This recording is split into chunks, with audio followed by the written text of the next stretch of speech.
नमस्कार दोस्तों, रीडेबल में आपका स्वागत है। आज मैं हाजिर हुआ हूं एक उपन्यास के साथ जिसका नाम है फिफ्थ पास, पांचवी पास। इस उपन्यास के लेखक हैं शंकर खन्ना। पांचवी पास एक प्यारी सी कहानी है एक गरीब लड़के राहुल की, जो संघर्ष और प्रेम की पथरीली राहों से गुजारती हुई आपको जीवन की वास्तविकता को समझने को प्रेरित करती है। उम्मीद करता हूं ये कहानी आपके दिल को छुएगी और आप लेखक को सराहेंगे। ये किताब अमेज़न पर उपलब्ध है, आप इस किताब को खरीद सकते हैं। इसका लिंक कमेंट बॉक्स में दिया गया है। दोस्तों, यदि आपके पास भी अपनी कोई कहानी, कविता या संस्मरण हो तो मुझे भेज सकते हैं। इस चैनल के माध्यम से आपकी रचनाओं को लोगों तक पहुंचाने में मुझे बेहद खुशी होगी। तो आइए सुनते हैं फिफ्थ पास।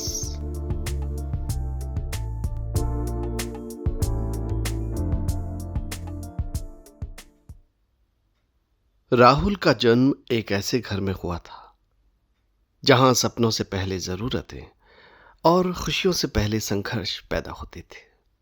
उसने अभी ठीक से दुनिया को देखना भी शुरू नहीं किया था कि उसके जीवन से पिता का साया हमेशा के लिए उठ गया। जब वो सिर्फ 2 महीने का था, उसके पिता इस दुनिया को छोड़कर चले गए। राहुल को अपने पिता का चेहरा याद नहीं था, लेकिन उनकी कमी उसकी जिंदगी का पहला सच बन गई थी। उसकी माँ ही उसके लिए सब कुछ थी, माँ भी, पिता भी। रात के सन्नाटे में कई बार राहुल ने उन्हें चुपचाप रोते देखा था, लेकिन सुबह होते ही वही माँ मुस्कुरा कर कहती, बेटा हिम्मत मत हारना, भगवान सब ठीक करेगा। घर में एक बड़ा भाई धीरा और उसकी 4 बड़ी बहनें थीं, सुमन, लेखा, नीता और सबसे छोटी बहन अलसी। राहुल सबसे छोटा था। घर में उसे बहुत प्यार मिलता था, लेकिन हालात ऐसे थे कि उसका बचपन जल्द ही जिम्मेदारी में बदल गया। जून और जुलाई की तपती गर्मी में राहुल और उसका परिवार भट्टों पर ईंट बनाने का काम करता था। सूरज सिर के ऊपर आग बनकर बरसता था और जमीन पैरों को जला देती थी। मां कहती थी, आज मेहनत करेंगे तो ही शाम को चूल्हा जलेगा। भट्टों पर वे कच्ची ईंटों से बनी झोपड़ियों में रहते थे। वहां न बिजली थी, न कोई सुविधा। दिन भर की मेहनत के बाद अंधेरे में ही सोना पड़ता था। एक रात राहुल ने पूछा, मां, हमारे घर में कभी लाइट आएगी? मां ने उसके सिर पर हाथ फेरते हुए कहा, एक दिन जरूर आएगी बेटा। सुबह 2-3 बजे उठकर काम पर जाना उनकी दिनचर्या थी। नींद अधूरी रहती थी, लेकिन मजबूरी उन्हें हर दिन खड़ा कर देती थी। राहुल और उसकी बड़ी बहन अलसी गांव-गांव जाकर लस्सी मांगते थे। थोड़ी लस्सी मिल जाएगी? कभी मिल जाती तो रोटी स्वाद से खाई जाती, नहीं मिलती तो चुपचाप आगे बढ़ जाते। हर महीने की 15 तारीख उनके लिए किसी त्योहार से कम नहीं होती थी। उस दिन ठेकेदार कुछ पैसे देता था और राहुल सुबह से ही पूछता, आज पैसे मिलेंगे ना?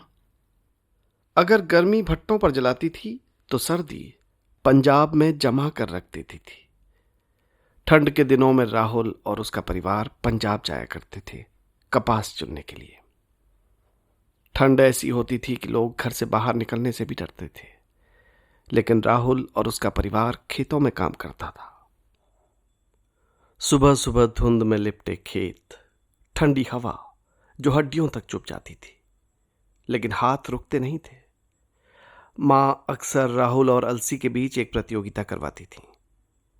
देखते हैं आज कौन ज्यादा कपास चुगेगा, जो भी जीतेगा उसको इनाम में 1 रुपया मिलेगा।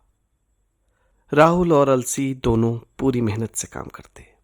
अक्सर अलसी 1-2 किलो ज्यादा कपास चुन लेती और जीत जाती, लेकिन राहुल मन ही मन सोचता, मैं नहीं हारा, मैं तो पानी पिलाता हूं, और जब खेत का मालिक चाय लेकर आता है तो वो भी मैं ही संभालता हूं। उसे लगता था कि उसकी मेहनत कम नहीं है, बस उसका तरीका अलग है। ये प्रतियोगिता सिर्फ खेल नहीं थी, वो उनके जीवन का हिस्सा थी, संघर्ष को थोड़ा हल्का करने का एक तरीका। समय के साथ साल 2004 आया, जो राहुल की जिंदगी में एक बड़ा बदलाव लेकर आया। उसके बड़े भाई धीरा और उसकी दो बड़ी बहनों नीता और लेखा की शादी हो चुकी थी। उसकी बड़ी बहन सुमन की शादी तो बहुत साल पहले ही हो चुकी थी। राहुल तो उस समय बहुत ही छोटा था। जब धीरा की शादी हुई तो उसकी पत्नी 18 साल की नहीं थी, इसलिए उसे तुरंत ससुराल नहीं लाया गया। कुछ साल बाद ही वो घर आई और उन्होंने भी परिवार के साथ भट्टों पर काम करना शुरू कर दिया। इसी बीच राहुल की बहन नीता भी, जो अभी तक मायके में थी, समय आने पर अपने ससुराल चली गई। घर अब पहले से ज्यादा खाली और जिम्मेदारियों से भरा लगने लगा था। धीरे धीरे हालात और बदले। राहुल का बड़ा भाई धीरा और उसकी पत्नी भट्टों का काम छोड़कर चले गए, क्योंकि ठेकेदार का पैसा पूरा उतर चुका था। अब केवल राहुल, उसकी माँ और उसकी छोटी बहन अलसी ही काम कर रहे थे। इस सीजन राहुल का चाचा भी उनके साथ भट्टे पर गया हुआ था। और एक दिन शाम का समय था। आसमान में हल्की लालिमा थी और भट्टों की आग अब भी धीमे धीमे जल रही थी। सब कुछ सामान्य था, तभी अचानक आवाज ऊंची हो गई। चाचा किसी बात पर गुस्से में थे। पहले बहस हुई, फिर गुस्सा बढ़ा और अगले ही पल एक जोरदार थप्पड़ की आवाज गूंजी। राहुल के कान सुन्न पड़ गए। उसने देखा उसकी मां का चेहरा एक तरफ झुक गया था। कुछ सेकंड के लिए सब कुछ रुक गया, हवा भी, आवाज भी और राहुल भी। उसके हाथ कांप रहे थे, दिल तेजी से धड़क रहा था, लेकिन पैर जैसे जमीन में गड़ गए थे। वो चाहता था कि कुछ करे, चिल्लाए, रोके, लेकिन उसके अंदर से कोई आवाज ही नहीं निकली। उस दिन उसने अपनी मां को नहीं, अपनी खुद की कमजोरी को देखा, और यही बात उसके दिल में हमेशा के लिए चुभ गई। अगले ही दिन जब ये बात उसके बड़े भाई धीरा को पता चली तो वो तुरंत वहां पहुंचा। उसने गुस्से में चाचा से कहा, अब मेरी मां पर हाथ लगा कर दिखा। फिर उसने राहुल से पूछा, तूने कुछ किया क्यों नहीं? राहुल चुप रहा। उसके पास कोई जवाब नहीं था। उस दिन के बाद एक फैसला लिया गया, अब वे कभी भट्टों पर वापस नहीं जाएंगे। पढ़ाई भी राहुल के जीवन में कभी पूरी तरह जगह नहीं बना पाई। 5वीं कक्षा तक वो केवल परीक्षा देने के लिए ही स्कूल जाता था, क्योंकि पूरा साल वो अपने परिवार के साथ गांव के बाहर जाकर काम करता था। फिर भी शिक्षक उसे परीक्षा देने की अनुमति दे देते थे और वो पास भी हो जाता था। राहुल ने अपनी सारी पढ़ाई सिर्फ तीसरी क्लास को छोड़कर सरकारी स्कूल से पूरी की थी, क्योंकि प्राइवेट में पढ़ने के उनके पास पैसे नहीं थे। लेकिन 5वीं के बाद उसकी पढ़ाई पूरी तरह छूट गई। अब कोई उससे पूछता कितना पढ़े हो, तो वो बस इतना ही कहता, 5वीं पास। राहुल का बचपन कोई कहानी नहीं था, वो एक संघर्ष था, एक जंग थी, और वो उस जंग का एक छोटा लेकिन मजबूत सिपाही था। भट्टों का काम छोड़ने के बाद अब परिवार ने भैंस पालना शुरू किया। ये एक नई शुरुआत थी, लेकिन संघर्ष अब भी खत्म नहीं हुआ था। धीरा मजबूरी में अपनी पत्नी के साथ फिर से भट्टों पर जाने लगा, क्योंकि घर चलाने का कोई और साधन नहीं था। इधर राहुल, उसकी माँ और अलसी खेतों में काम करने लगे। मार्च अप्रैल की गर्मी में वे गेहूं की कटाई करते थे और धान के सीजन में धान लगाते थे। राहुल और अलसी इतनी तेजी से धान लगाते थे कि लोग खड़े होकर देखते रह जाते थे। इतनी छोटी उम्र में इतना तेज काम। तेज धूप में खेतों का पानी इतना गर्म हो जाता था कि उसमें पैर रखना मुश्किल हो जाता था, लेकिन काम रुकता नहीं था। इन सब संघर्षों के बीच राहुल के जीवन में एक छोटी सी खुशी भी थी। राहुल को क्रिकेट खेलने का बहुत शौक था, लेकिन समस्या यह थी कि खेलने का समय वही होता था जब उसे भैंसों को जोहड़ यानी तालाब में नहलाने ले जाना पड़ता था। वो जल्दी जल्दी भैंसों को नहलाता, उन्हें वापस लाता और फिर दौड़ता हुआ स्कूल के मैदान में खेलने पहुंच जाता। जब वो बैट पकड़ता था तो जैसे कुछ देर के लिए सारी परेशानियां भूल जाता था। यही वो समय था जब उसकी जिंदगी सच में खुशियों से भर जाती थी। लेकिन ये खुशी भी आसान नहीं थी। कई बार उसके दोस्तों के पिता उन्हें राहुल के साथ खेलने से मना कर देते थे। वे कहते थे, तुम्हें तो पढ़ना है, इसे तो स्कूल जाना ही नहीं, तुम अपना काम करो, इसके साथ मत घूमो। राहुल ये सब सुनता था चुपचाप। उसके दिल में थोड़ा दर्द होता था, लेकिन वो कुछ कह नहीं पाता था। शायद वो जानता था कि वे गलत भी नहीं कह रहे थे, लेकिन फिर भी जब वो मैदान में दौड़ता था, बल्ला घुमाता था, उसे लगता था वो किसी से भी कम नहीं है।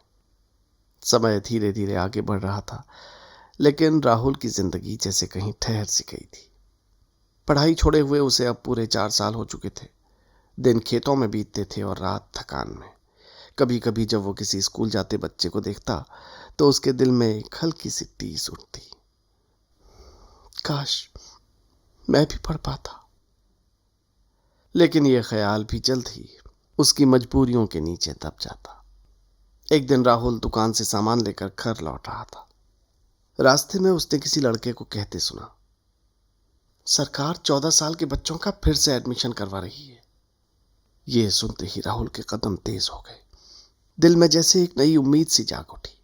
वो दौड़ता हुआ घर पहुंचा और हाँफते हुए अपनी मां से बोला, मां, फिर से एडमिशन हो रहा है। मां ने उसकी आंखों में चमक देखी, लेकिन वो खुद पढ़ी लिखी नहीं थी। उसे समझ में नहीं आ रहा था कि क्या करना चाहिए। मां तुरंत पड़ोस के एक अंकल के पास गई और उनसे कहा, देखिए, मुझे ज्यादा समझ नहीं है, पर सुना है कि बच्चों का फिर से एडमिशन हो रहा है। अंकल ने थोड़ी देर सोचा और बोले, मैं ले जाऊंगा इसे स्कूल, लेकिन बदले में हमारे खेत की ज्वार काटनी पड़ेगी। अंकल, जो कि उसके सबसे पक्के दोस्त टोनी के पापा थे, उनके परिवार के साथ राहुल के परिवार के संबंध सगे परिवार की तरह ही थे। टोनी और उसका परिवार खेतीबाड़ी और पशुपालन करता था, इसलिए टोनी के पापा ने राहुल की मां को ज्वार काटने के लिए कहा, क्योंकि सुबह सुबह उनको पशुओं के लिए ज्वार काट कर लानी पड़ती थी। अगर वो राहुल को एडमिशन के लिए स्कूल लेकर चले जाते तो फिर ज्वार काट कर कौन लाता। मां ने बिना एक पल सोचे हामी भर दी, क्योंकि वो जानती थी ये सिर्फ ज्वार काटने का सौदा नहीं था, ये उनके बच्चे के भविष्य का रास्ता था। उसी दिन अंकल राहुल को लेकर स्कूल गए। राहुल के कदम धीरे धीरे आगे बढ़ रहे थे, लेकिन दिल जैसे भाग रहा था। उसके मन में बस एक ही डर था, अगर आज एडमिशन नहीं हुआ तो। स्कूल का गेट सामने था। वो कुछ पल के लिए वहीं ठिठक गया। 4 साल पुराना सपना आज उसी दरवाजे के सामने खड़ा था। अंकल उसका कंधा पकड़कर उसे अंदर ले गए। थोड़ी देर में वे पीटीआई सर के सामने खड़े थे। सर ने राहुल को ध्यान से देखा, जैसे उसे परख रहे हों, फिर धीमी आवाज में पूछा, पढ़ना लिखना आता है? राहुल के होंठ सूख गए। दिल इतनी तेज धड़क रहा था जैसे उसकी आवाज बाहर सुनाई दे रही हो। अगर वो ठीक से जवाब नहीं दे पाया तो शायद सब यही खत्म हो जाता। उसने हिम्मत जुटाई, हाँ जी सर। अच्छा, चलो पहाड़ी सुनाओ। अब हर सेकंड भारी लग रहा था। राहुल ने जल्दी जल्दी 2-3 पहाड़े सुनाए, फिर ABCD भी बोलकर दिखाया, और फिर चुप्पी। सर कुछ नहीं बोले। 1 सेकंड, 2 सेकंड। राहुल की नजरें बस उनके चेहरे पर टिक गईं, जैसे उसकी पूरी जिंदगी अब उनके अगले शब्द पर टिकी थी। सर ने हल्का सा सिर झुकाया, फिर उसकी तरफ देखा और बोले, ठीक है। राहुल की सांस जैसे वहीं रुक गई। इसका एडमिशन कर देते हैं। ये शब्द सुनते ही जैसे उसके अंदर जमा हुआ सारा डर टूट कर बिखर गया। 4 साल बाद उसे फिर से मौका मिला था। 4 साल बाद वो फिर से स्कूल का हिस्सा बन गया था। उसके लिए ये सिर्फ एडमिशन नहीं था, ये एक नई शुरुआत थी, एक नई उम्मीद थी, और शायद उसकी जिंदगी बदलने का पहला कदम भी। कभी कभी जिंदगी एक छोटी सी खबर से बदल जाती है, और राहुल के लिए वो खबर फिर से एडमिशन हो रहा है उसकी किस्मत का दरवाजा बन गई। राहुल के लिए स्कूल में दोबारा कदम रखना आसान नहीं था। 4 साल का गैप, काम की आदत और पढ़ाई से दूरी, सब कुछ उसके सामने खड़ा था। लेकिन एक चीज थी जो उसे बाकी बच्चों से अलग बनाती थी। उसे हिंदी और अंग्रेजी पढ़नी आती थी, और इसके पीछे सबसे बड़ा हाथ था उसके बड़े भाई धीरा का। जब राहुल 1 से 5वीं कक्षा में था, तभी से धीरा उसे घर पर ही पढ़ाता था। धीरा खुद ज्यादा पढ़ा लिखा नहीं था, उसने 7वीं के बाद स्कूल छोड़ दिया था क्योंकि उसे गणित बिल्कुल समझ नहीं आता था। ऊपर से उस समय सरकारी स्कूल में शिक्षक बहुत सख्त होते थे, छोटी छोटी बात पर मार पड़ती थी। इन्हीं कारणों से धीरा की पढ़ाई छूट गई। लेकिन एक चीज में वो बहुत तेज था, अंग्रेजी। वो राहुल को बैठाकर बार बार ABCD सिखाता, शब्द पढ़वाता और हिंदी भी समझाता। कई बार वो सख्ती से भी कहता, सीख ले, आगे काम आएगी। राहुल शायद उस समय पूरी तरह नहीं समझ पाता था, लेकिन धीरे धीरे वही बातें उसकी ताकत बन गई। राहुल की पढ़ाई की कहानी सीधी नहीं थी, उसमें भी उतार चढ़ाव थे, संघर्ष था और कुछ पल ऐसे भी थे जो आज भी याद बनकर रह गए। साल 2003 की बात है। राहुल और उसका परिवार अपने घर से लगभग 80-90 किलोमीटर दूर एक जगह पर रह रहे थे जहां एक स्कूल का निर्माण हो रहा था। पूरा परिवार वहीं मजदूरी करता था और अस्थायी रूप से वहीं रहने लगा था। इसी दौरान राहुल और उसकी बहन अलसी का एडमिशन उसी गांव के एक प्राइवेट स्कूल में तीसरी कक्षा में करवा दिया गया। इस स्कूल का मालिक वही था जिसका नया स्कूल बनाया जा रहा था। थोड़े से पैसे लेके उसने उन दोनों का एडमिशन उस प्राइवेट स्कूल में करवा दिया था। शुरुआत में राहुल के लिए सब कुछ नया था, नया स्कूल, नए बच्चे, नए शिक्षक। एक दिन कक्षा में टेस्ट लिया गया। टीचर ने सख्त आवाज में कहा, जिसके नंबर जितने कम आएंगे उसे उतने ही डंडे पड़ेंगे। यह सुनकर सारे बच्चे डर गए। राहुल की अंग्रेजी उस समय कमजोर थी। टेस्ट के बाद जब कॉपियां चेक हुई तो उसे 30 में से सिर्फ 10 नंबर मिले। अब बारी थी सजा की। एक याद जो हंसी भी बन गई। एक एक करके बच्चों को डंडे पड़ने लगे। हर बच्चा मार खाते हुए कहता, आई जी, आई जी। लेकिन जब राहुल की बारी आई तो दर्द से उसकी आवाज कुछ और ही बन गई, आई माँ, आई माँ। पूरी कक्षा में हल्की हंसी फैल गई। राहुल को उस समय बहुत दर्द हो रहा था, लेकिन यह घटना बाद में उसके घर में एक मजाक बन गई। उसकी बहन अलसी अक्सर उसे कहकर चिढ़ाती, आई माँ, आई माँ, और राहुल झुंझला जाता। राहुल और अलसी के बीच अक्सर छोटी छोटी बातों पर झगड़ा हो जाता था। कभी टीवी के रिमोट को लेकर तो कभी किसी और छोटी बात पर। कभी कभी तो दोनों इतनी जोर से लड़ते कि मां को बीच में आकर बीच बचाव करना पड़ता। राहुल की पढ़ाई का सफर सीधा नहीं था, लेकिन उसके इरादे अब धीरे धीरे मजबूत होने लगे थे। उसने तीसरी कक्षा को छोड़कर अपनी लगभग सारी पढ़ाई सरकारी स्कूल से ही की थी। जब उसका दोबारा एडमिशन हुआ तो वो 6ठी कक्षा में दाखिल हुआ, क्योंकि वो पहले से 5वीं पास था। स्कूल के गेट पर कदम रखते ही राहुल के मन में एक अलग ही विचार आया। वो कुछ देर के लिए रुका। स्कूल के गेट में प्रवेश से पहले उसने धरती को नमस्कार करके उससे आशीर्वाद लिया। चारों तरफ बच्चों को देखा और फिर मन ही मन खुद से बोला, जितनी मेहनत मैंने मजदूरी में की है, अगर उतनी मेहनत यहाँ पढ़ाई में कर लूं तो शायद जिंदगी में कुछ बन जाऊं। उसके अंदर से एक और आवाज आई, पढ़ाई मजदूरी से ज्यादा कठिन तो नहीं हो सकती। जिंदगी ने एक मौका दिया है, इसको अब जाने नहीं दूंगा। पूरी मेहनत करूंगा और कुछ बन के ही यहां से निकलूंगा। ये सोच उसके अंदर एक नई आग जगा गई। अब राहुल के लिए पढ़ाई सिर्फ एक काम नहीं थी, वो उसके लिए एक मौका थी, एक रास्ता थी उस जिंदगी से बाहर निकलने का जिसे वो बचपन से जीता आ रहा था। उसने ठान लिया था कि अब वो पीछे नहीं हटेगा।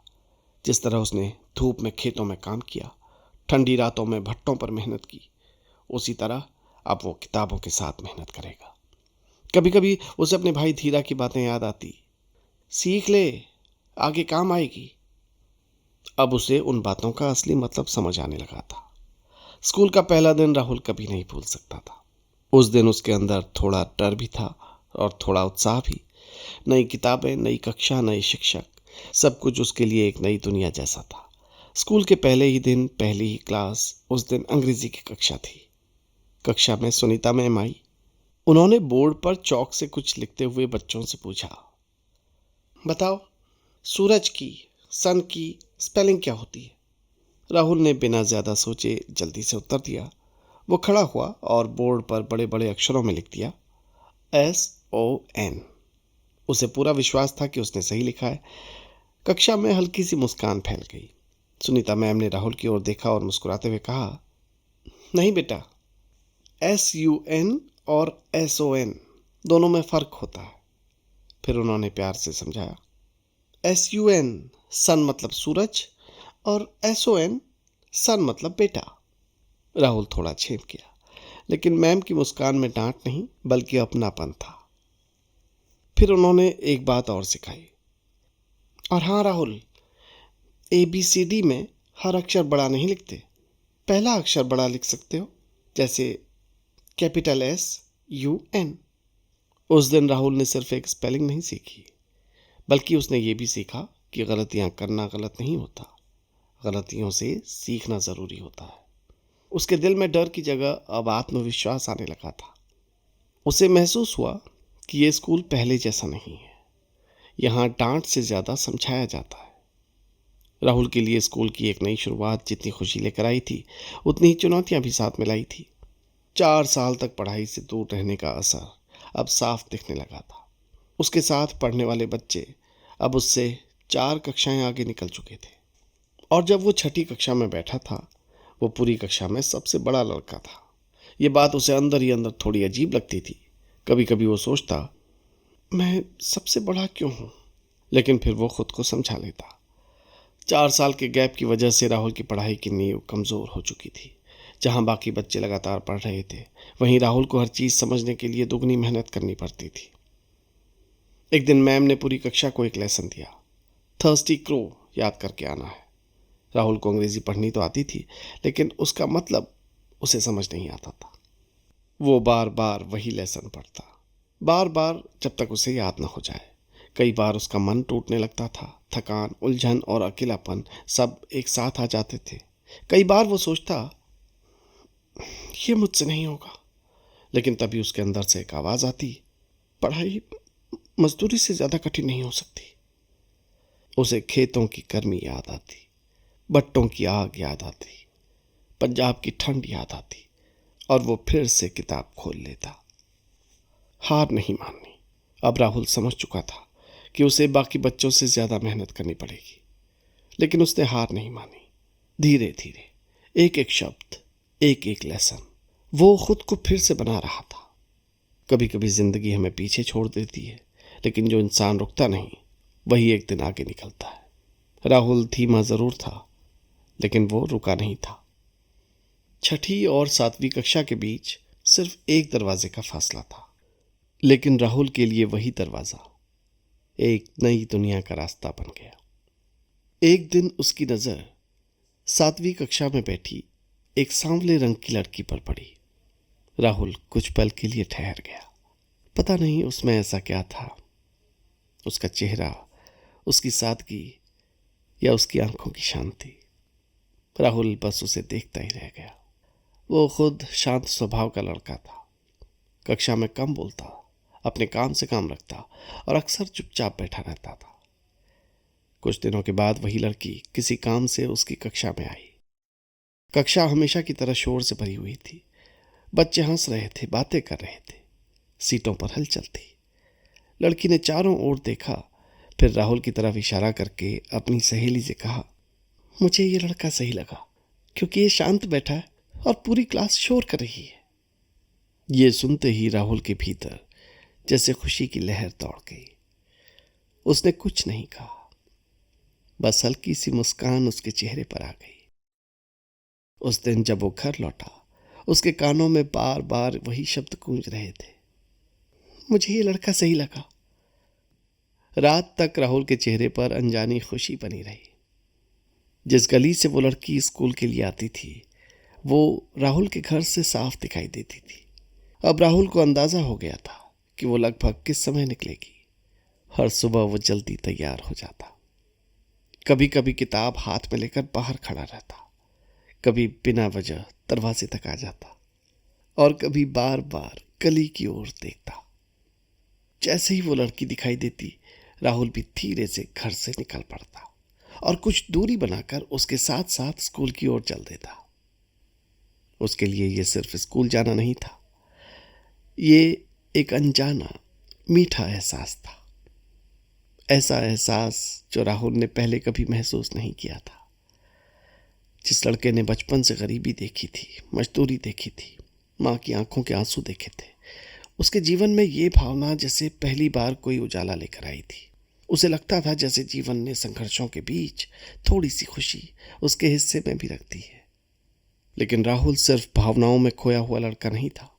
उसी के साथ साथ वो पढ़ाई में भी बहुत मेहनत कर रहा था, क्योंकि वो जानता था अगर जीवन में बदलना है तो सिर्फ सपनों से नहीं, मेहनत से बदलेगा। राहुल के दिल में अब दो चीजें साथ साथ पल रही थी, एक मासूम चाहत और दूसरा कुछ बन जाने का सपना।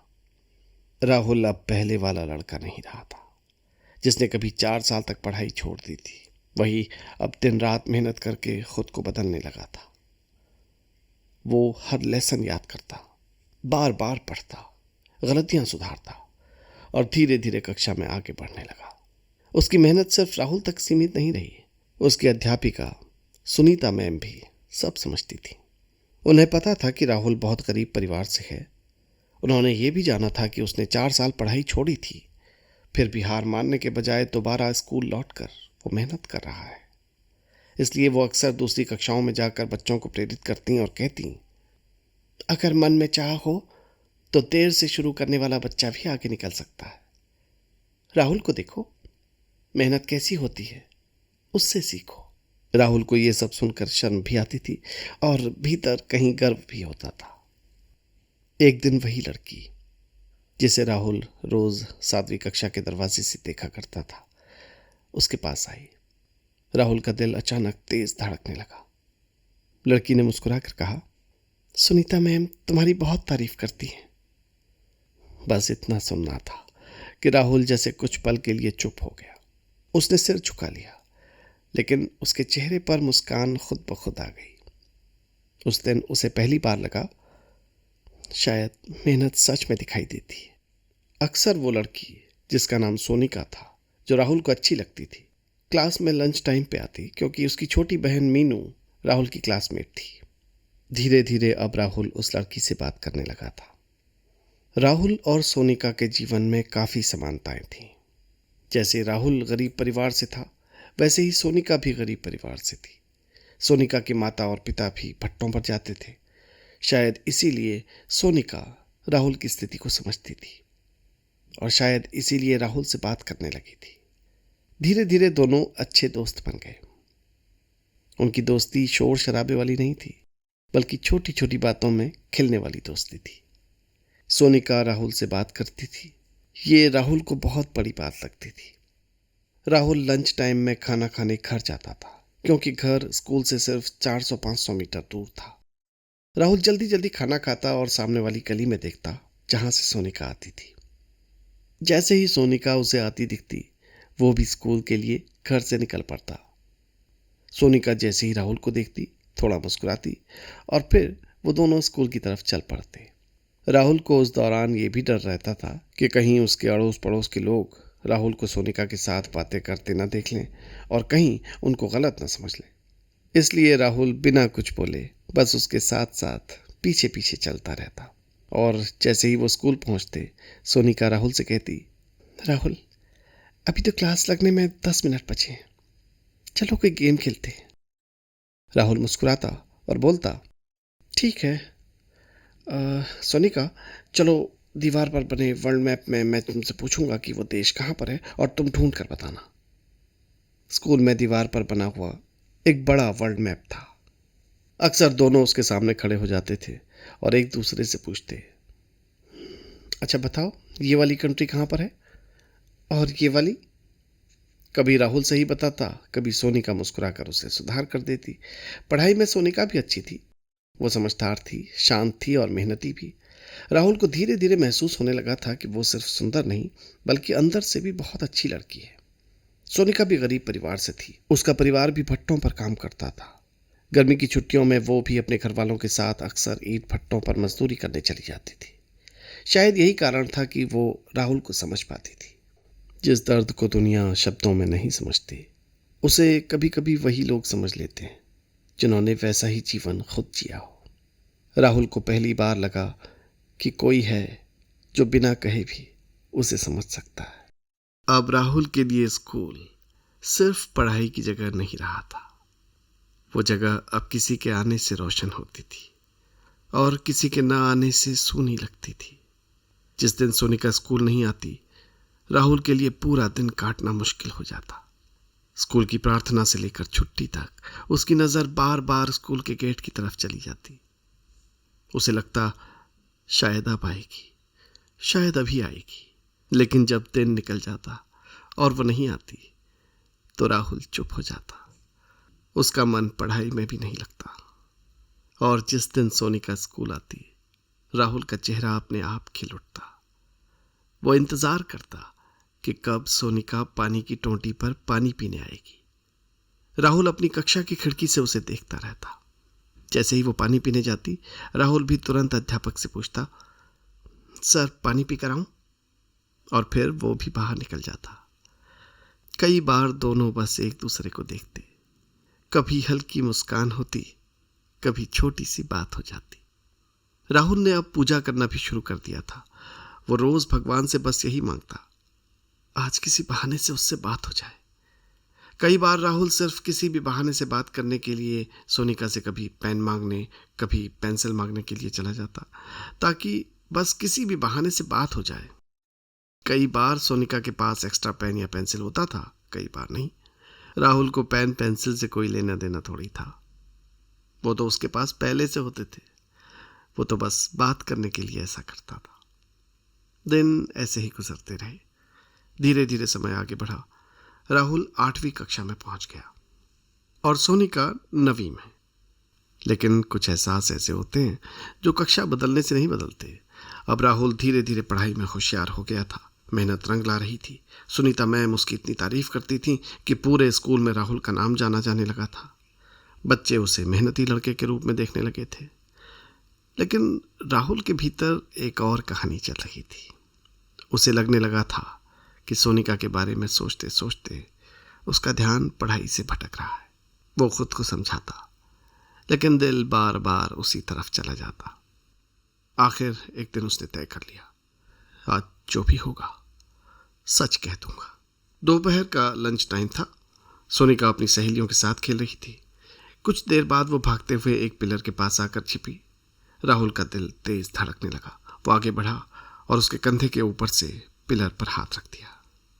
फिर पहली बार उसने सीधा उसकी आंखों में देखा और धीमी लेकिन साफ आवाज में कहा, सोनिका, मैं तुमसे प्यार करता हूं।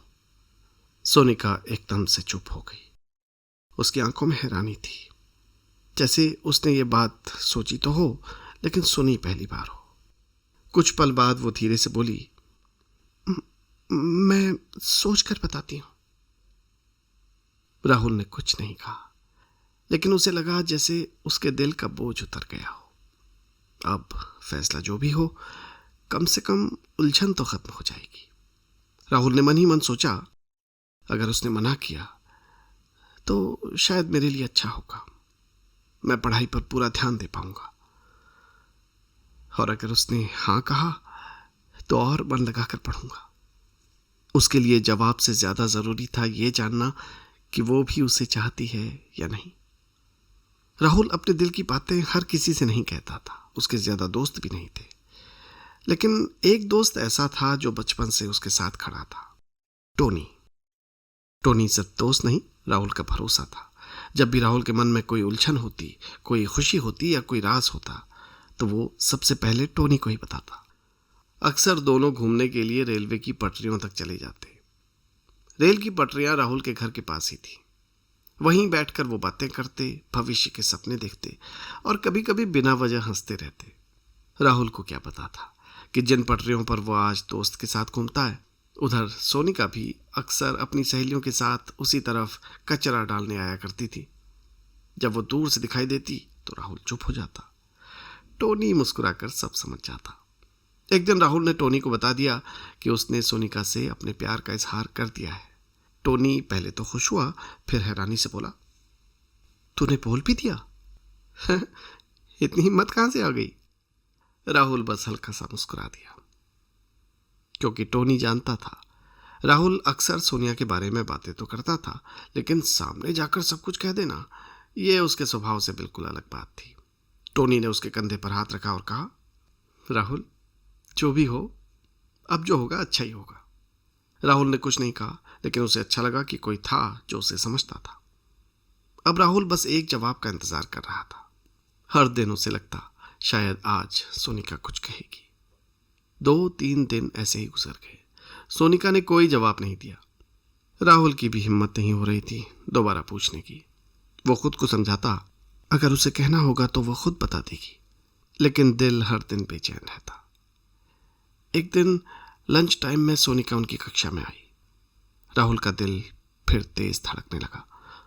उसने हिम्मत जुटाई और धीरे से पूछा, सोनिका, तुमने कोई जवाब नहीं दिया? सोनिका कुछ पल चुप रही। उसके चेहरे पर उदासी थी। फिर उसने धीमी आवाज में कहा, राहुल, मैं किसी और की अमानत हूं। ये शब्द सुनते ही राहुल जैसे भीतर से खाली हो गया। उसके चेहरे की चमक उतर गई। वो कुछ नहीं बोला, सिर्फ सिर झुका लिया। उस पल उसे लगा जैसे उसने सब कुछ खो दिया है जो उसका कभी था ही नहीं। मन ही मन फिर राहुल ने सोचा, शायद मैंने पूछने में ही देर कर दी। उसने मन ही मन तय कर लिया, वो अब सोनिका से कभी बात नहीं करेगा। कई बार इंसान आवाज से नहीं टूटता, बस कुछ शब्द काफी होते हैं। धीरे धीरे दिन गुजरते रहे। अब राहुल ने रेलवे की पटरियों पर जाना भी छोड़ दिया था। वही जगह जहां वो कभी टोनी के साथ घंटों बैठा करता था, अब उसे सूनी लगने लगी थी। जब उसने टोनी को सब कुछ बताया तो टोनी ने उसका हौसला बढ़ाया। राहुल, जो हुआ अच्छा हुआ, बस अब पढ़ाई पर ध्यान दे, आगे बढ़।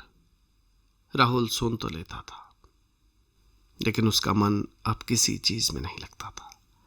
स्कूल जाता, पढ़ता, बैठता, पर भीतर जैसे कुछ खाली हो गया था।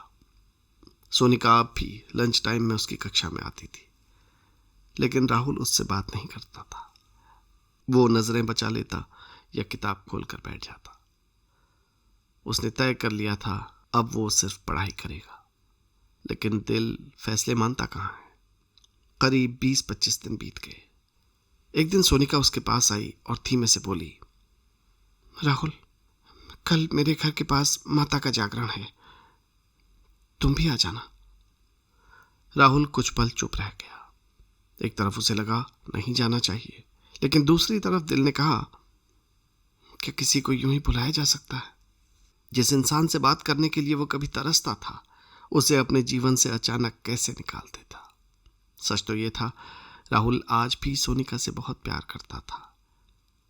उस शाम राहुल के मन में अजीब सी हलचल थी। सोनिका ने पहली बार उसे अपने घर के पास होने वाले माता के जागरण में बुलाया था। राहुल ने सबसे पहले ये बात अपने दोस्त टोनी को बताई। टोनी ने मुस्कुराकर कहा, तुम्हें जाना चाहिए। राहुल ने तुरंत कहा, तू भी चल मेरे साथ। लेकिन टोनी ने सिर हिलाया। उसके घर वाले उसे रात में ऐसे बाहर नहीं भेजते थे। राहुल समझ गया, लेकिन अकेले जाने की हिम्मत भी पूरी नहीं जुटा पा रहा था। फिर उसने अपनी गली के कुछ दूसरे लड़कों से बात की, जिनसे कभी कभी बस हल्की फुल्की जान पहचान थी। काफी कोशिशों के बाद और घर वालों को बड़ी मुश्किल से मनाकर वो उनके साथ जाने को तैयार हो गया। बाहर से वो सामान्य दिख रहा था, लेकिन भीतर उसका दिल तेज धड़क रहा था। वो जागरण में माता के दर्शन से ज्यादा किसी और के दीदार के लिए जा रहा था। जागरण में काफी भीड़ थी। ढोल की आवाज, भजन, रोशनी और लोगों की चहल पहल के बीच राहुल की नजर बस एक चेहरे को ढूंढ रही थी। वो भीड़ में इधर उधर देखने लगा, सोनिका कहाँ बैठी है। कुछ देर बाद उसकी नजर एक किनारे पर पड़ी। वहां सोनिका बैठी थी। राहुल जैसे ही उसे दिखाई दिया, उसके चेहरे पर खुशी चमक उठी। उसने तुरंत हाथ से इशारा किया, इधर आओ। राहुल कुछ पल के लिए ठहर गया, फिर धीरे धीरे उसके पास गया। सोनिका ने उसे अपने पास बैठा लिया। राहुल चुपचाप बैठ गया, लेकिन उसके भीतर जैसे तूफान चल रहा था। उसे लगा, अगर वो मुझे नहीं चाहती तो मुझे अपने पास क्यों बुलाती। राहुल का दिल अब भी उसके इनकार को मानने को तैयार नहीं था। कहीं ना कहीं उसे लगता था कि सोनिका के शब्द कुछ और थे, लेकिन उसकी आंखें कुछ और कहती थी। उस रात जागरण में भजन चल रहे थे, लेकिन राहुल के भीतर उम्मीद फिर जाग उठी थी। राहुल चुपचाप सोनिका के पास बैठा था। जागरण की आवाजें चारों ओर गूंज रही थी, लेकिन राहुल का ध्यान कहीं और था। सोनिका कभी अपनी जुल्फें एक तरफ करती, कभी दूसरी तरफ, कभी हल्का मुस्कुराती, कभी नजरें झुका लेती। राहुल समझ नहीं पा रहा था, क्या ये सिर्फ उसकी आदत थी या कोई इशारा। राहुल स्वभाव से बहुत शर्मीला था। उसे हमेशा से लगता था कि कहीं उसका यही शांत स्वभाव उसके प्यार के रास्ते में दीवार न बन जाए। उसका दिल तेज धड़क रहा था। कई बार उसने हिम्मत जुटाई, फिर खुद को रोक लिया, लेकिन उस रात उसने मन ही मन तय किया, अब डर कर नहीं जीना। धीरे धीरे उसने अपना हाथ आगे बढ़ाया और हल्के से सोनिका का हाथ थाम लिया। उस पल जैसे समय कुछ सेकंड के लिए ठहर गया। राहुल की धड़कनें बढ़ गईं। उसे नहीं पता था आगे क्या होगा, लेकिन इतना जरूर था, आज उसने अपने डर पर जीत पा ली थी। राहुल ने जैसे ही सोनिका का हाथ पकड़ा, अगले ही पल सब कुछ बदल गया। सोनिका अचानक गुस्से में उसकी ओर मुड़ी। उसकी आंखों में नाराजगी थी। वो धीमी लेकिन सख्त आवाज में बोली, राहुल, आज के बाद ऐसा कभी मत करना। ये शब्द राहुल के दिल पर चोट की तरह लगे। उसका चेहरा उतर गया। जिस हिम्मत को वो प्यार समझ रहा था, वो एक पल में गलती बन गई थी। राहुल तुरंत चुप हो गया। उसकी नजरें झुक गई। उसे अपनी हरकत पर बहुत शर्मिंदगी महसूस हुई। कुछ देर भी वहां रुकने की हिम्मत उसमें नहीं बची। वो बिना कुछ कहे जागरण छोड़कर घर लौट आया। रास्ते भर उसके मन में सिर्फ एक ही बात घूमती रही। उसने जो सोचा शायद सब गलत था। उस रात बाहर भजन चलते रहे, लेकिन राहुल के भीतर सन्नाटा उतर आया था। राहुल बहुत शर्मिंदा था। उसे बार बार वही पल याद आता जब सोनिका ने उसे गुस्से में रोका था। वो सोचता, अब मैं किस मुंह से उसके सामने जाऊंगा। अगले दिन वो स्कूल तो गया, लेकिन मन में डर भरा हुआ था। उसे बस यही लगता रहा कि कहीं सोनिका सामने ना आ जाए। वो गलियारों में नजरें झुकाकर चलता, कक्षा में चुपचाप बैठा रहता और लंच टाइम में भी बाहर निकलने से बचता। जैसे तैसे कई दिन बीत गए। राहुल हर दिन सोचता कि अब शायद सोनिका उससे कभी बात नहीं करेगी, लेकिन समय धीरे धीरे माहौल बदल देता है। कुछ दिनों के बाद सोनिका फिर सामान्य तरीके से उससे बात करने लगी, जैसे कुछ हुआ ही ना हो। राहुल ने राहत की सांस ली, लेकिन उसके भीतर एक सच साफ हो चुका था। अब उसे यकीन हो गया था, सोनिका उससे प्यार नहीं करती। अगर करती तो शायद उस रात उसकी आंखों में नाराजगी नहीं होती। राहुल ने पहली बार अपने दिल को समझाया, हर अपनापन प्यार नहीं होता। उस दिन वो थोड़ा टूटा भी और थोड़ा समझदार भी हो गया। अब राहुल ने तय कर लिया कि वो पूरा समय पढ़ाई को देगा। दिल की उलझनों को उसने धीरे धीरे किताबों के बीच दबाना शुरू कर दिया। अब उसका दिन बदल चुका था। सुबह स्कूल, कक्षा में पूरा ध्यान, घर आकर दोहराई और रात तक मेहनत। धीरे धीरे उसकी पहचान बदलने लगी। जो लड़का कभी 4 साल पढ़ाई से दूर रहा था, अब वही मेहनती छात्रों में गिना जाने लगा था। कुछ समय बाद राहुल का नाम कक्षा के मॉनिटर की सूची में आने लगा। यह उसके लिए छोटी बात नहीं थी। अब कक्षा के 2 मॉनिटर थे, राहुल और सुमित। सुमित पहली कक्षा से ही मॉनिटर रहा था। वो शुरू से ही पढ़ाई में अच्छा था, शिक्षकों का भरोसेमंद छात्र था। लेकिन राहुल की कहानी अलग थी। उसने तो सब कुछ लगभग शून्य से शुरू किया था। जहां दूसरे लगातार चलते रहे, वहां राहुल बीच रास्ते से गिरकर फिर उठा था। इसलिए मॉनिटर बनना उसके लिए सिर्फ पद नहीं था, ये उसकी वापसी की पहचान थी। अब लोग राहुल को सिर्फ गरीब घर का लड़का नहीं देखते थे, वे उसे मेहनत से ऊपर उठते हुए लड़के के रूप में देखने लगे थे। अब राहुल 9वीं कक्षा में पहुंच चुका था और सोनिका 10वीं में। समय आगे बढ़ रहा था, कक्षाएं बदल रही थीं, रास्ते अलग हो रहे थे, लेकिन राहुल के भीतर कुछ एहसास अब भी बाकी थे। 10वीं में सोनिका ने ऑप्शनल सब्जेक्ट के रूप में ड्राइंग लिया हुआ था और 9वीं में विषय चुनने का समय आया तो राहुल ने भी बिना ज्यादा कुछ सोचे ड्राइंग चुन लिया। लोगों को लगा होगा कि उसने ये विषय पसंद से लिया है, लेकिन राहुल सच जानता था। उसने ये सब्जेक्ट सिर्फ एक कारण से चुना था, ताकि किसी बहाने सोनिका की ड्राइंग वाली किताब उससे ले सके। शायद किताब लेने के बहाने कुछ बात हो जाए, या कम से कम उसकी कोई याद अपने पास रह जाए। कई बार प्यार साथ नहीं मिलता, लेकिन उसकी छोटी छोटी निशानियां इंसान संभाल कर रखता है। राहुल अब पहले जैसा बेचैन नहीं था। वो पढ़ाई में आगे बढ़ रहा था, लेकिन दिल के किसी कोने में सोनिका अब भी एक शांत याद बनकर रहती थी। कुछ दिनों के बाद राहुल ने हिम्मत करके सोनिका से कहा, सोनिका, अगर तुम चाहो तो मैं तुम्हारी ड्राइंग की किताब खरीदना चाहता हूँ। सोनिका ने बिना ज़्यादा सोचे हाँ कह दिया। राहुल के लिए सिर्फ ये किताब नहीं थी, वो एक याद थी, एक बहाना था, एक ऐसा निशान जिसे वो अपने पास रखना चाहता था।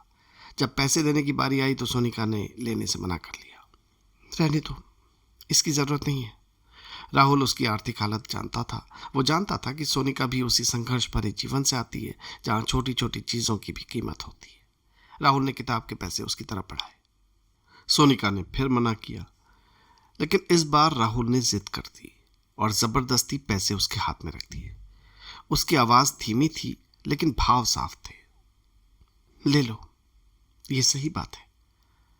राहुल दया नहीं दिखा रहा था, वो सिर्फ सम्मान दे रहा था, क्योंकि वो जानता था गरीबी में सबसे ज़रूरी चीज़ पैसा नहीं, इज्जत होती है। उस दिन राहुल किताब लेकर लौटा, लेकिन उसके हाथ में सिर्फ पुस्तक नहीं थी, एक याद थी। राहुल जब घर पहुंचा तो उसने सबसे पहले वो ड्राइंग की किताब खोली।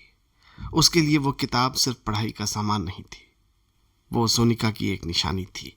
वो धीरे धीरे उसके पन्ने पलटने लगा, लेकिन तभी उसकी नज़र एक अजीब चीज़ पर पड़ी। किताब के लगभग हर पेज के किनारे पर छोटे छोटे अक्षरों में लिखा था, RS RS।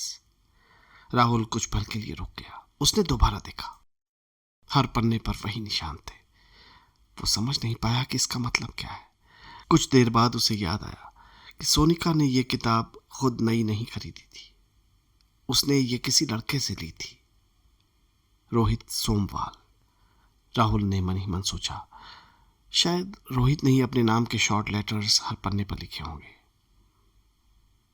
लेकिन पता नहीं क्यों उसके दिल में हल्की सी चुभन हुई। कभी कभी इंसान छोटी बातों में भी बेचैन हो जाता है जब मामला दिल का हो। राहुल किताब बंद करके चुपचाप बैठ गया। उसके हाथ में किताब थी, लेकिन मन में सवाल। उस किताब को देखते देखते राहुल अचानक पुराने दिनों में खो गया। उसे 7वीं कक्षा की एक प्यारी सी बात याद आ गई। एक बार सोनिका ने अपना इंग्लिश होमवर्क करने के लिए उसे किताब दी थी। राहुल के लिए वो सिर्फ होमवर्क नहीं था, वो मौका था कुछ कहने का बिना कहे।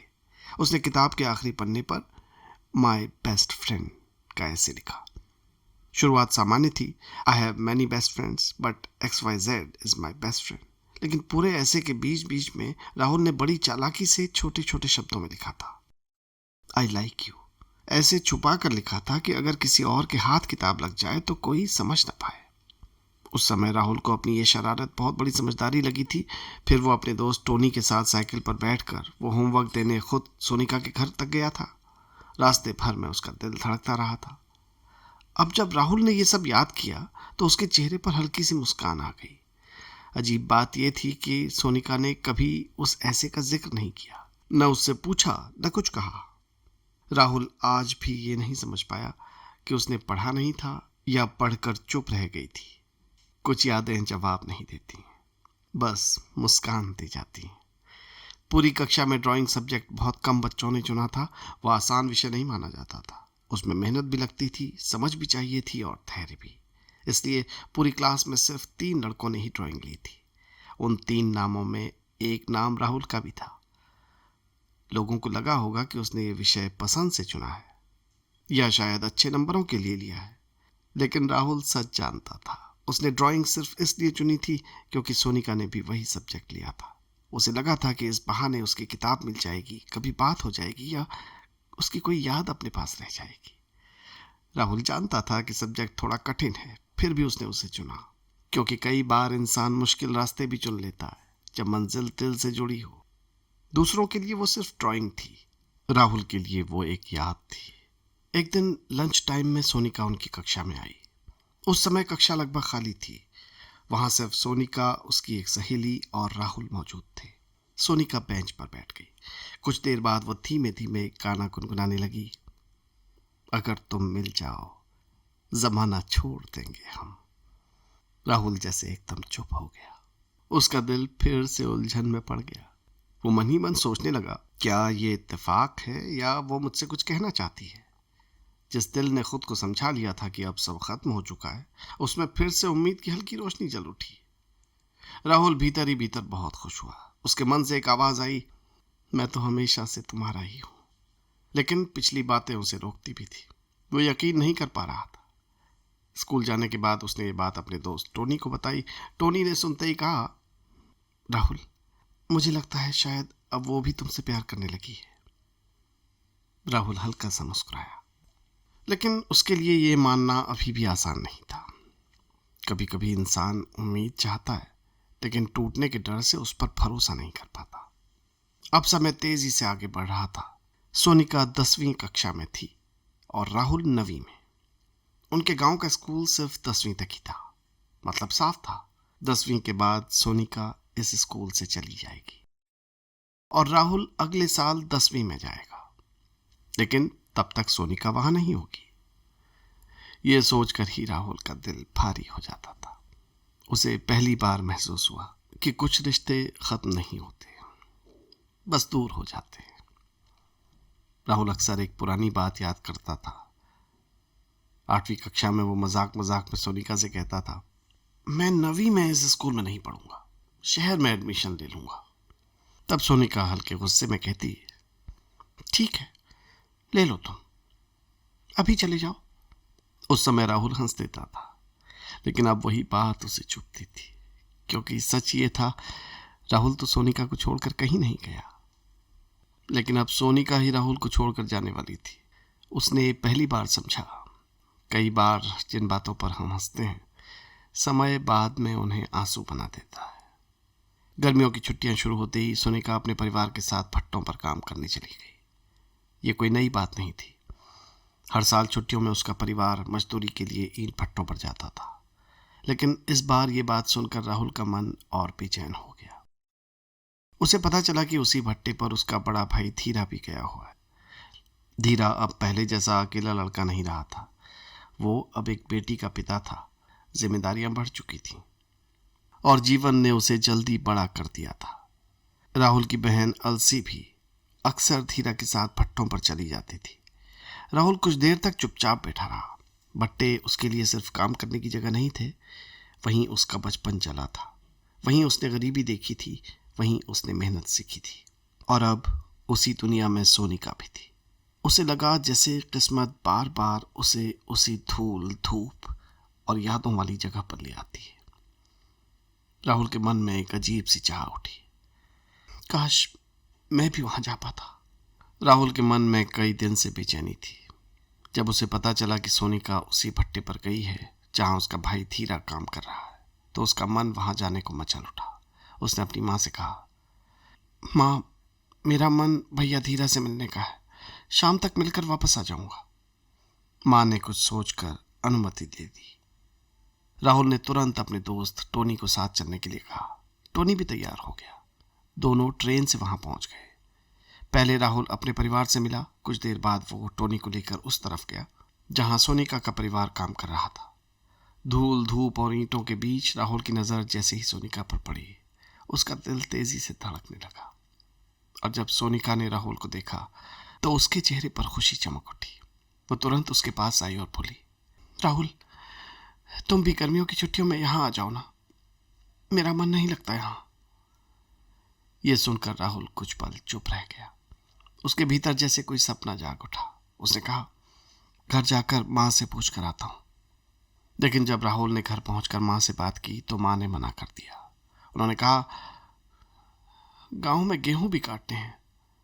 राहुल चुप हो गया, लेकिन उसके दिल में एक बात अब साफ हो चुकी थी। सोनिका भी उससे प्यार करने लगी है। उस दिन भट्टों पर जो हुआ वो सिर्फ राहुल ने ही महसूस नहीं किया था, उसके साथ खड़ा टोनी भी सब देख रहा था। उसने देखा कि जैसे ही सोनिका ने राहुल को देखा, उसका चेहरा खिल उठा। उसकी आंखों में अचानक चमक आ गई थी। वो जल्दी जल्दी उसके पास आई, जैसे बहुत दिनों से उसी का इंतजार कर रही हो। उसके बोलने के अंदाज में भी अपनापन था और रुकने की चाहत भी। टोनी सब समझ गया। वापसी के रास्ते में उसने राहुल से कहा, अब तो मुझे भी लगता है सोनिका तुमसे प्यार करने लगी है। राहुल चुप रहा, लेकिन उसके चेहरे पर हल्की मुस्कान आ गई, क्योंकि जो बात वो दिल से महसूस करता था, आज वही बात किसी और ने कह दी थी। कभी कभी इंसान अपने दिल की बात पर भरोसा नहीं करता, लेकिन दोस्त की नज़र उसे यकीन दिला देती है। उस दिन राहुल के भीतर उम्मीद थोड़ी और गहरी हो गई। उसकी बातें, उसका इंतज़ार, भट्टों पर उससे मिलकर उसकी खुशी, सब कुछ यही कह रहा था। लेकिन एक चीज अब राहुल के पास नहीं बची थी, दोबारा पूछने की हिम्मत। पहले इनकार के शब्द अब भी उसके भीतर कहीं जिंदा थे। मैं किसी और की अमानत हूं। ये वाक्य सिर्फ जवाब नहीं था, राहुल के आत्मविश्वास पर लगी चोट था। अब जब भी वो सोचता कि फिर से पूछे, उसका दिल पीछे हट जाता। उसे डर लगता, अगर इस बार भी मना कर दिया तो। इसलिए वो चुप रहा। कई बार इंसान प्यार हारने से नहीं डरता, उम्मीद हारने से डरता है। राहुल अब उसी मोड़ पर खड़ा था जहां दिल आगे बढ़ना चाहता था लेकिन हिम्मत पीछे खींच लेती थी। गर्मियों की छुट्टियां खत्म हो चुकी थी। अब सब कुछ फिर पहले जैसा होने लगा था।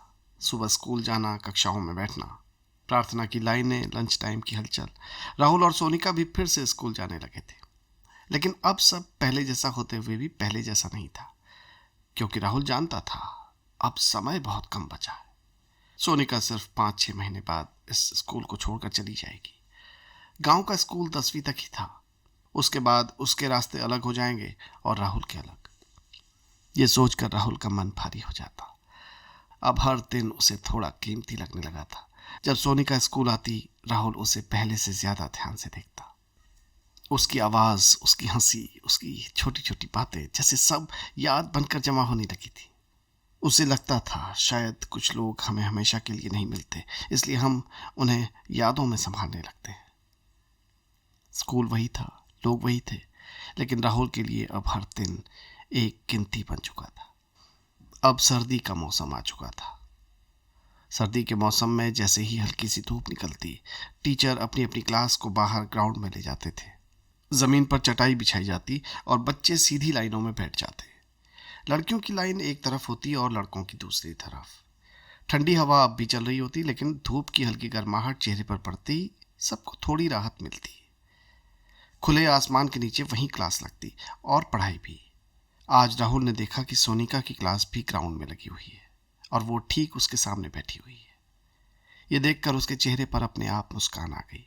उसकी खुशी जैसे छुपाए नहीं छुप रही थी। वो पूरा समय सोनिका को ही देखता रहा। सोनिका भी चोरी चोरी उसकी तरफ देख रही थी। दोनों की नजरें बार बार मिलती और फिर झट से हट जाती। तभी टीचर ने सोनिका से सवाल पूछा। वो एकदम से खड़ी तो हो गई, लेकिन कुछ बोल नहीं पाई। वो सब कुछ भूल चुकी थी, क्योंकि उसका ध्यान कहीं और था, राहुल पर। यह देखकर राहुल के चेहरे पर हल्की सी मुस्कान आ गई, लेकिन उसी मुस्कान के साथ उसके दिल में एक हल्की सी चुभन भी हुई। उसे एहसास था सोनिका उसकी वजह से जवाब नहीं दे पाई और अब शायद उसे डांट या मार पड़ेगी। ऐसे ही छोटे छोटे पल देखकर राहुल को धीरे धीरे यकीन होने लगा था कि सोनिका भी उससे प्यार करती है। समय बहुत तेजी से गुजर रहा था। राहुल को सोनिका से दूर रहने का डर अंदर ही अंदर खाए जा रहा था। और अब राहुल के लिए गांव की छोटी छोटी बातें भी बदल चुकी थी। घर वाले जब भी उसे कोई सामान लाने के लिए कहते, वो बिना तुरंत कुछ बोले तैयार हो जाता। लेकिन उसकी जल्दी का कारण सामान नहीं होता था। वो सीधा उस दुकान पर पहुंच जाता था जो सोनिका के घर के पास थी। कई बार सामान दूसरी दुकान से भी मिल सकता था, लेकिन राहुल वही दुकान चुनता, क्योंकि उसके दिल में अब एक छोटी सी उम्मीद होती कि शायद आज वो दिख जाए। वो कभी गली से गुजरती मिल जाती, कभी छत पर नजर आ जाती, कभी दरवाजे पर खड़ी दिख जाती, और कई बार वो दिखाई भी नहीं देती। फिर भी राहुल जाता था, क्योंकि प्यार अक्सर मिलने से नहीं, उम्मीद से चलता है। क्योंकि प्यार अक्सर मिलने से नहीं, मिलने की उम्मीद से चलता है। वो सामान लेकर लौट आता, लेकिन अगर सोनिका दिख जाती तो उसका पूरा दिन अच्छा गुजरता, और अगर न दिखती तो उसे लगता जैसे कुछ अधूरा रह गया हो। घर वालों को लगता था राहुल बहुत काम का लड़का बन गया है, लेकिन राहुल जानता था वो काम से ज्यादा एक चेहरे के लिए जा रहा है। अब राहुल की शामें भी बदल चुकी थी। वो अक्सर अपने दोस्त टोनी को साथ लेकर गांव की चौपाल की छत पर चला जाता था। वहां से पूरे मोहल्ले का नज़ारा साफ दिखाई देता था। वहीं से सोनिका का घर भी साफ नजर आता था। शाम का समय होता, हल्की हवा चलती, गांव की आवाजें दूर दूर तक सुनाई देती। राहुल ऊपर बैठा रहता, लेकिन उसकी नजर बार बार एक ही घर पर जाकर ठहर जाती। कभी सोनिका आंगन में दिखाई दे जाती, कभी छत पर, कभी दरवाजे पर, और अगर एक झलक भी मिल जाती तो राहुल की शाम बन जाती। टोनी सब समझता था। वो कभी मुस्कुरा देता, कभी राहुल को छेड़ता, लेकिन उसके साथ बैठा रहता।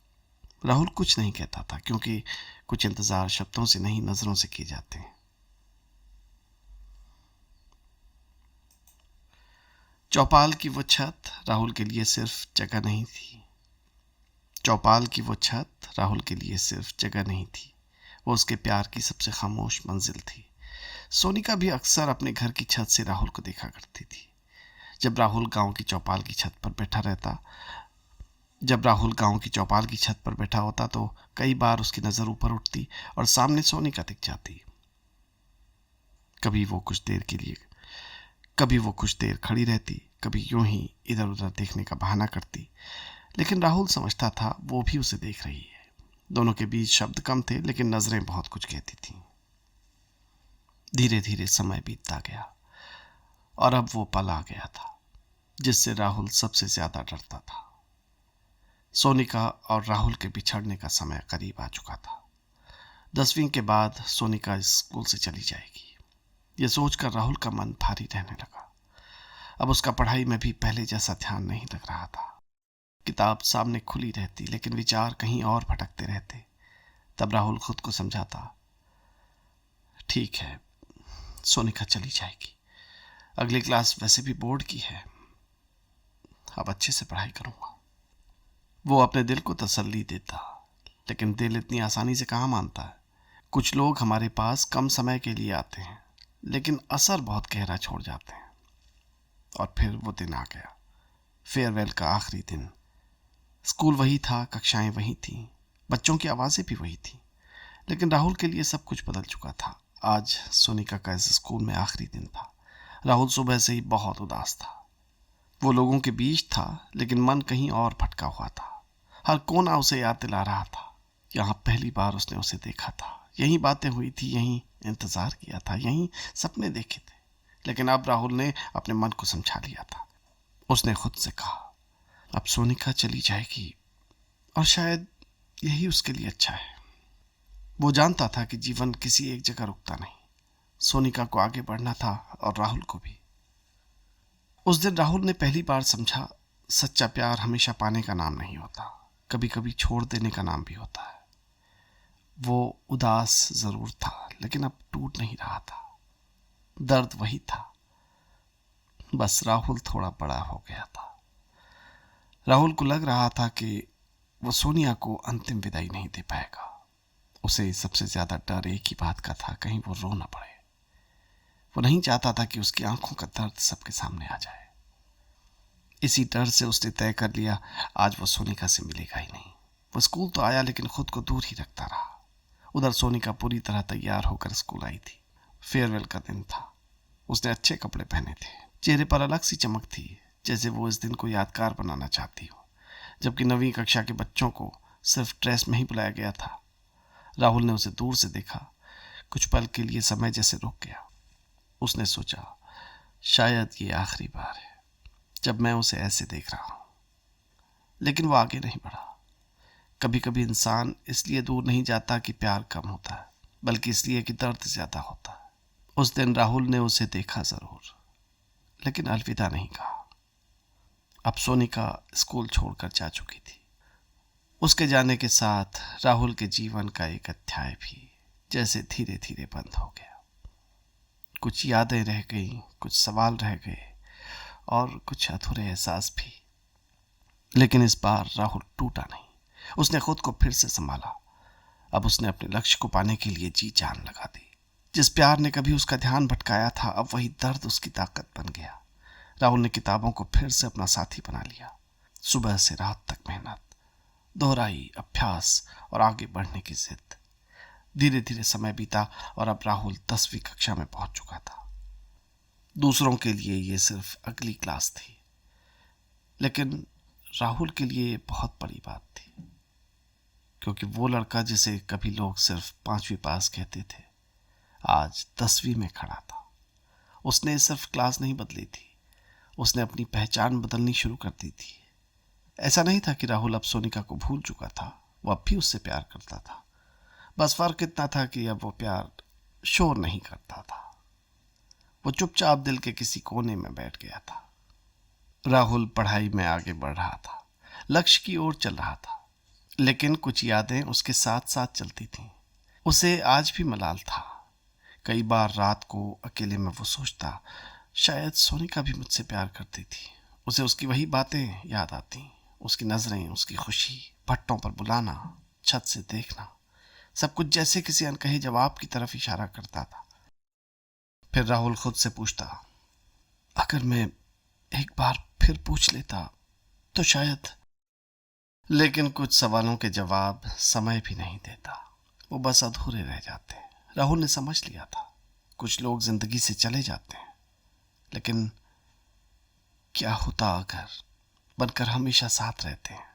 ऐसा नहीं था कि राहुल ने सब पीछे छोड़ दिया था। वो अब भी कभी कभी उन रेलवे की पटरियों तक जाता था, वही जगह जहां वो पहले टोनी के साथ बैठा करता था, वही जगह जहां से कई यादें जुड़ी थी। अब वो वहां एक और वजह से जाता था, शायद सोनिका दिख जाए। कई बार वो सच में मिल जाती, दूर से गुजरती हुई किसी सहेली के साथ, या यूं ही रास्ते में दिखाई दे जाती, और बस एक झलक से राहुल का दिन अच्छा हो जाता। लेकिन कई बार वो नहीं मिलती। तब राहुल कुछ देर चुपचाप बैठा रहता, पटरियों को देखता रहता और फिर वापस लौट आता। उसे समझ नहीं आता था कि वो वहां सोनिका को देखने जाता है या अपनी पुरानी यादों को। कुछ जगहें सिर्फ रास्ते नहीं होती, वो दिल के इंतजार बन जाती। राहुल के लिए वे पटरियां अब भी वही थीं, आधे सपनों की, आधी उम्मीदों की और अधूरी मोहब्बत की। एक दिन राहुल अपने दोस्त टोनी के साथ फिर रेलवे की पटरियों पर गया हुआ था। शाम हल्की थी, हवा चल रही थी और पुरानी यादें उसी जगह पर बसी हुई थी। तभी दूर से सोनिका आती दिखाई दी। राहुल का दिल अचानक तेज धड़कने लगा। इतने समय बाद भी उसके आने से सब कुछ वैसा ही क्यों लगने लगता था। वो पास आई, कुछ पल चुप्पी रही।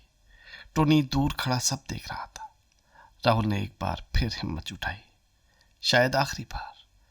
उसने धीमी आवाज में पूछा, सोनिका, क्या तुम मुझसे प्यार करती हो? सोनिका कुछ पल उसे देखती रही, फिर उसके चेहरे पर हल्की हंसी आई। वो बिना कुछ बोले मुड़ी और अपने घर की तरफ चली गई। राहुल वहीं खड़ा रह गया। उसे जवाब मिला भी था और नहीं भी मिला था। कभी कभी मुस्कान शब्दों से ज्यादा कह जाती है, लेकिन उतनी साफ नहीं होती। उस दिन राहुल के पास एक सवाल कम नहीं हुआ, बस और गहरा हो गया। सोनिका की छोटी बहन मीनू राहुल की क्लासमेट थी। अगले दिन स्कूल का माहौल सामान्य था, लेकिन राहुल के भीतर अब भी वही कल वाला सवाल गूंज रहा था। उस हंसी का मतलब क्या था? वो कक्षा में चुपचाप बैठा था, तभी मीनू धीरे धीरे उसके पास आई। उसने इधर उधर देखा, जैसे कोई सुन न ले। फिर हल्की आवाज में बोली, राहुल, सोनिका भी तुमसे प्यार करती है। ये शब्द सुनते ही राहुल जैसे कुछ पल के लिए स्तब्ध रह गया। उसे लगा जैसे समय रुक गया हो। जिस जवाब को वो इतने समय से ढूंढ रहा था, वो आज अचानक उसके सामने खड़ा था। उसके चेहरे पर धीमी मुस्कान आ गई। दिल में खुशी थी, सुकून था और थोड़ा अफसोस भी, क्योंकि वो सोच रहा था, अगर ये बात पहले पता चल जाती तो शायद कितना कुछ अलग होता। मीनू वापस अपनी सीट पर चली गई, लेकिन राहुल वहीं बैठा रहा। उस दिन किताब खुली थी, पर पढ़ाई नहीं हुई, क्योंकि दिल पहली बार जवाब पढ़ रहा था। राहुल बहुत खुश था। इतने दिनों की उलझन, इतने महीनों का इंतजार और इतने सवालों के बाद आज उसे अपने दिल का जवाब मिल गया था। सोनिका भी उससे प्यार करती थी। शाम होते ही राहुल सबसे पहले अपने दोस्त टोनी के पास पहुंचा। उसके कदम तेज थे, चेहरे पर मुस्कान थी और आंखों में चमक। टोनी ने दूर से ही पूछ लिया, क्या हुआ, आज बड़ा खुश लग रहा है? राहुल ने पास आकर धीरे से कहा, टोनी, मीनू ने बताया सोनिका भी मुझसे प्यार करती है। कुछ पल के लिए टोनी भी चुप रह गया, फिर उसके चेहरे पर बड़ी मुस्कान फैल गई। वो खुशी से बोला, मैंने पहले ही कहा था। दोनों हंस पड़े। टोनी की खुशी देखकर राहुल को और अच्छा लगा, क्योंकि सच्चे दोस्त वही होते हैं जो आपकी खुशी को अपनी खुशी बना लें। उस शाम हवा भी हल्की लग रही थी, रास्ते भी आसान लग रहे थे और दुनिया थोड़ी और सुंदर। कई बार इंसान को सिर्फ प्यार नहीं चाहिए होता, एक दोस्त भी चाहिए होता है जो उस प्यार की खुशी में साथ मुस्कुरा सके। अब राहुल के पास वो जवाब था जिसका वो इतने लंबे समय से इंतजार कर रहा था। सोनिका भी उससे प्यार करती थी। लेकिन अजीब बात यह थी, जवाब मिलने के बाद भी राहुल के मन में शांति नहीं आई। अब उसके मन में एक नया सवाल खड़ा हो गया था। आगे क्या? वो सोचने लगा, अब क्या होगा? क्या सोनिका सच में उससे प्यार करती है, या फिर उसने सिर्फ उसका मन रखने के लिए ऐसा कहलवा दिया? राहुल का दिल खुश था, लेकिन दिमाग अब भी उलझा हुआ था। शायद वर्षों की कमी, गरीबी, इनकार और खुद को कम समझने की आदत ने उसके भीतर भरोसा कमजोर कर दिया था। उसे लगता, कहीं मैं जरूरत से ज्यादा तो नहीं सोच रहा, कहीं ये खुशी भी अधूरी न निकल जाए। कई बार जिन लोगों ने जीवन में बहुत दर्द देखा होता है, उन्हें खुशी पर भी तुरंत भरोसा नहीं होता। तो राहुल भी वैसा ही था। उसने प्यार पा लिया था, लेकिन यकीन अभी बाकी था। अब सोनिका राहुल से दूर हो चुकी थी। प्यार का एहसास था, लेकिन साथ नहीं था। राहुल चाह कर भी उससे मिल नहीं पा रहा था। न पहले के स्कूल जैसे दिन थे, न लंच टाइम की मुलाकातें, न बहाने से दुकान पर जाना, न चौपाल की शामें। अब सिर्फ यादें थी और कभी कभी उम्मीद। राहुल अब भी रेलवे की पटरियों तक चला जाता था, शायद इस उम्मीद में कि सोनिका आज आ जाए। लेकिन धीरे धीरे सब बदलने लगा। सोनिका ने भी पटरियों पर आना बंद कर दिया। पहले एक दिन नहीं आई, फिर कई दिन नहीं आई, फिर जैसे वो रास्ता ही छूट गया। राहुल कुछ देर वहां खड़ा रहता, फिर चुपचाप लौट आता। उसे पहली बार समझ आया कि कई रिश्ते एक दिन में खत्म नहीं होते, वे धीरे धीरे दूर हो जाते। वे पटरियां अब भी वही थी, लेकिन इंतजार कमजोर पड़ने लगा था। राहुल के पास अब सिर्फ दो चीजें बची थी, उसका सपना और उसकी याद। और फिर आया वैलेंटाइंस डे। राहुल का मन बहुत बेचैन था। वो सोनिका से मिलना चाहता था, लेकिन अब मिल पाना आसान नहीं था। दूरी बढ़ चुकी थी, रास्ते बदल चुके थे। उसी दिन राहुल को एक पुरानी बात याद आ गई। वो समय जब उसके पास सोनिका को गुलाब देने के लिए पैसे भी नहीं थे। तब वो और उसका दोस्त टोनी सुबह 4 बजे उठकर स्टेशन के पास बने रेलवे क्वार्टरों की तरफ जाते थे। वहां लगे फूलों के पौधों से चुपचाप एक गुलाब तोड़ लाते। उनके लिए वो चोरी नहीं थी, वो एक गरीब दिल की मजबूरी थी। राहुल उस गुलाब को बड़े संभाल कर एक डब्बे में बंद करता, फिर अपने बैग में रखकर स्कूल ले जाता। पूरा दिन वो सही मौके का इंतजार करता, लेकिन जब भी सोनिका सामने आती, उसकी हिम्मत जवाब दे जाती। वो गुलाब हर बार वापस लौट आता था। न दिया गया, न फेंका गया, बस एक अधूरी कोशिश बनकर रह गया। राहुल को आज समझ आया, कई बार इंसान के पास प्यार बहुत होता है, लेकिन उसे जताने के साधन नहीं होते। और कभी कभी साधन मिल भी जाएं तो हिम्मत नहीं होती। लेकिन इस बार दिन पहले जैसा नहीं था। राहुल चुपचाप बैठा था, यादों में खोया हुआ। तभी मीनू धीरे धीरे उसके पास आई। उसने इधर उधर देखा जैसे कोई देख न ले, फिर अपने बैग में हाथ डाला और सावधानी से एक गुलाब निकाल कर राहुल की तरफ बढ़ा दिया। राहुल कुछ समझ नहीं पाया।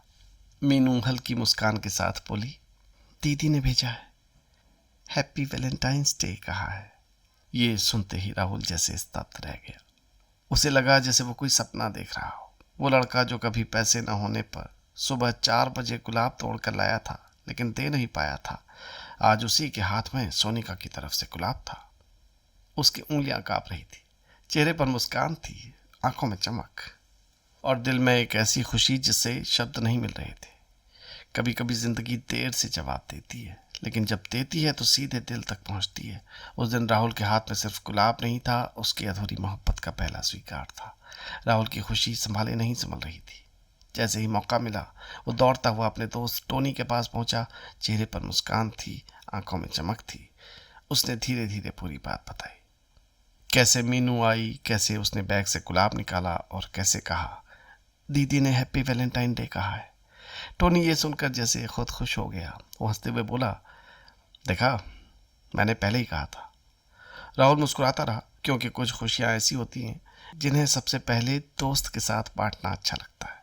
उस रात राहुल ने उस गुलाब को बहुत संभाल कर रखा। फिर उसने सोनिका की वही ड्राइंग की किताब निकाली। किताब के पन्नों के बीच उसने गुलाब रख दिया, एक याद की तरह। शायद उसे पता था कि फूल सूख जाएगा, लेकिन उससे जुड़ा हुआ एहसास नहीं। उस किताब में अब सिर्फ ड्राइंग्स नहीं थी, उसमें राहुल का पहला पाया हुआ प्यार भी रखा था। कुछ दिन बाद मीनू फिर से धीरे धीरे राहुल के पास आई। अब राहुल समझ गया कि जब भी मीनू इस तरह चुपचाप आती है, दिल की कोई खबर साथ लाती है। उसने धीमी आवाज में कहा, राहुल, मैं, मेरी बहन सोनिका और हमारी बड़ी बहन परमिला इस संडे धान काटने के बाद झाड़ने जा रहे हैं। सोनिका तुमसे मिलना चाहती है। ये सुनते ही राहुल का दिल तेज धड़कने लगा। वो कुछ पल चुप रह गया। जिस मुलाकात की उसने न जाने कितनी बार कल्पना की थी, वो अब सच होने वाली थी। खेत, धूप, मेहनत और गांव की जिंदगी के बीच प्यार ने मिलने का अपना रास्ता ढूंढ लिया था। राहुल ने सामान्य दिखने की कोशिश की, लेकिन चेहरे की खुशी छिप नहीं रही थी। उसने बस इतना कहा, ठीक है, लेकिन उसके भीतर जैसे पूरा आसमान जगमगा उठा था। उस दिन पढ़ाई की किताबें खुली जरूर, पर मन संडे पर अटक गया। कुछ इंतजार ऐसे होते हैं जो घड़ी से नहीं, दिल की धड़कनों से गिने जाते हैं।